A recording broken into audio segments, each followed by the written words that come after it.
ఆదివారం ప్రార్థన.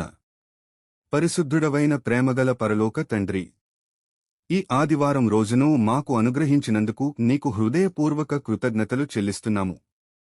నిన్న రాత్రి మమ్మల్ని కాపాడి ఈ ఉదయం క్షేమంగా లేపిన నీ కృపకు స్తోత్రం. తండ్రి, ఈ రోజు మా కుటుంబమంతటినీ నీ చేతుల్లో అప్పగిస్తున్నాము. మా ఇళ్లలో ప్రేమ, సమాధానం, ఐక్యత నింపుము. భార్యాభర్తల మధ్య ఉన్న సమస్యలను తొలగించి తల్లిదండ్రులు, పిల్లల మధ్య ప్రేమను పెంచుము. మా పిల్లలకు మంచి జ్ఞానం, విద్య, మంచి భవిష్యత్తు ప్రసాదించుము.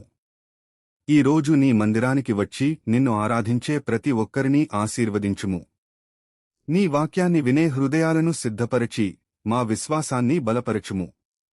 బాధపడుతున్న వారికి ఆదరణ, అవసరంలో ఉన్నవారికి సహాయం, నిరాశలో ఉన్నవారికి నిరీక్షణ ఇవ్వుము. మా పనులు, వ్యాపారాలు, ఉద్యోగాలు, ప్రయాణాలు అన్నింటినీ కాపాడుము. మా అవసరాలను తీర్చుము. ప్రతి చెడు నుండి మమ్మల్ని రక్షించి ఈ రోజు మొత్తం నీ సన్నిధిలో నడిపించుము. మా ప్రభువైన యేసుక్రీస్తు నామంలో ప్రార్థిస్తున్నాము తండ్రి. ఆమేన్.